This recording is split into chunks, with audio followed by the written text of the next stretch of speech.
Welcome to Jehovah's Witnesses Today. I'm Leonard Credian, producer of this series of video profiles about the Watchtower Bible and Tract Society, the Jehovah's Witnesses.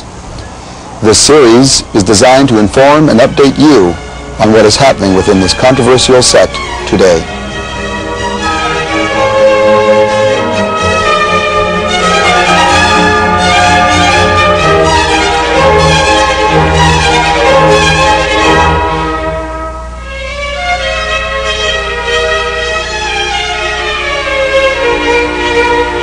Today we have with us Dr. Jerry Bergman, a professor and a former Jehovah's Witness.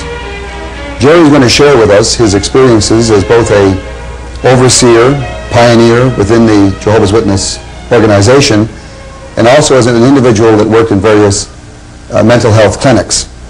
He's going to share with us some of his experiences that fall into the area of mental illness and emotional distress amongst Jehovah's Witnesses.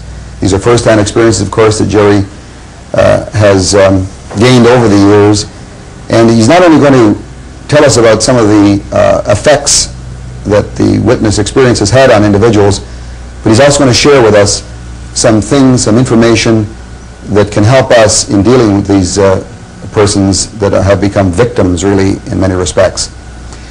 Jerry, the first question I wanted to ask you today is, we talk about mental health, and we think, what could we say is the basic primary element that we could use to determine a person's mental health?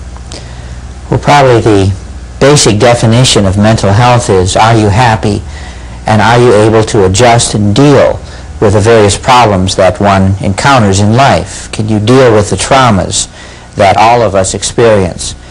And mental health, of course, is a major concern in this society today. And it's especially a major concern to me because of my working with the Jehovah's Witnesses. I've discovered that there are many serious mental health problems, and these are quite common. They're not exceptional. In fact, I found about 10% of the average congregation is in serious need of some type of therapy. So we're not talking about a small number. We're talking about a fairly large number. And that means that these people are not at all happy, that they're suicidal. They're simply not able to deal with normal day-to-day problems that we all encounter. The experience that you had, Jerry, is not too unlike many of the experiences that other individuals. I was an elder myself, and I do know what you're speaking about with respect to the emotional distress and so forth that Jehovah's Witnesses experience. But you did have a more, a wider, if you will, experience in dealing with this mental illness and emotional distress that we'd like really you to elaborate on a little bit. Could you just tell us a little bit how it was that you ended up getting this unique insight into the problem, into the situation? One of the major areas of study in college was psychology. And in studying psychology, I naturally took an interest in people. And when I became a servant in the congregation that I was affiliated with, I began to deal more and more with the problems that the witnesses had. And I began to realize that the problems that they experienced were, first of all, not small, and secondly, they were far more common than I thought they would be. Most witnesses, I think, believe that Jehovah's Witnesses are pretty well free of emotional problems, that they're very rare, they're very uncommon. And I discovered as time went on that they were anything but uncommon.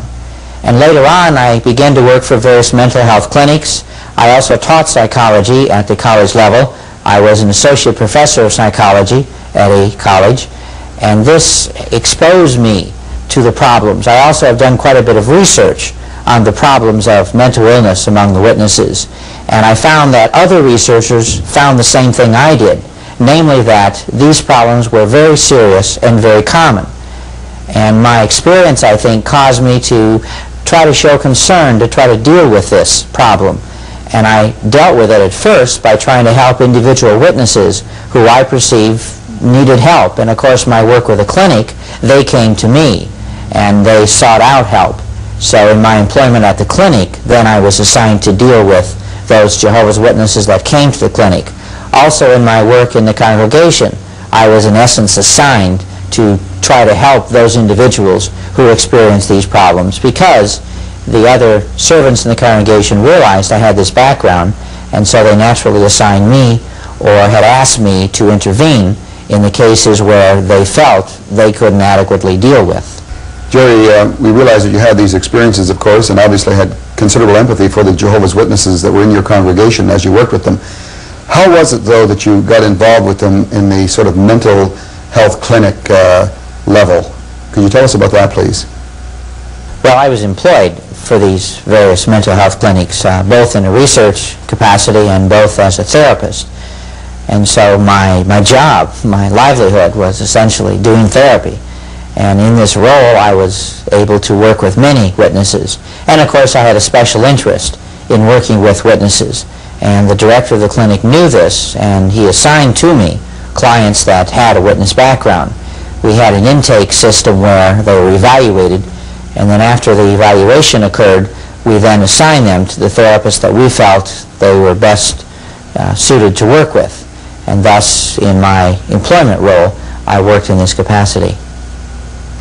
Within the framework, Jerry, of course, of the congregation, and then later on, and coinciding with that, when you were doing your work in the mental health clinic, what would you find, if we could sort of do an overall framework, what did you find was your overall findings? In other words, what were the elements of distress and so on? What were these things that seemed to keep emerging as the standard amongst them? Well, probably the most common problem that I encountered was essentially many witnesses I worked with were very depressed. They had no goal or purpose in life. They were very devoted witnesses, but yet saw the new world as being somewhat illusionary. And they, in many cases, deferred what most normal people want to do. For example, going to college, a career, developing their artistic talents, developing other interests that they had. And witnesses seem to live a life forever on hold. And they can do that for a while. But after 4, 5, 6, 10, 20 years, it gets rather difficult to live your life on hold. And many felt guilty about their depression. They felt guilty about the problems that they were experiencing. Many felt, as a witness, I shouldn't experience these problems, but yet they were.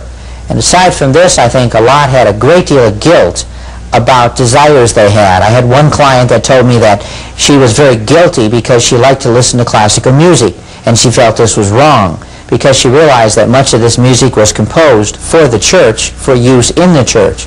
And so her liking of Beethoven, Bach, and so on, she felt guilty about this. So witnesses, I find, have a tremendous amount to feel guilty about. And so depression, guilt, self-doubt, and also I think many of them have serious doubts about the validity of the Watchtower Society. Many of them strongly believe the Watchtower Society is God's organization, but many have questions and doubts. And these doubts, I think, cause them a lot of problems. They nag at them, so to speak. And because of their doubts about the Watchtower Society, I think they question whether they're wasting their life. And this can be a scary thought. If you're devoting your whole life to an organization like the Watchtower, just the fleeting thought that maybe I'm wasting my life doing something that is foolish, or maybe I'm giving my life to an organization that's wrong, this can be very scary. And these doubts, I think, nag at them over and over until finally they break out, so to speak, in serious emotional problems, guilt, depression.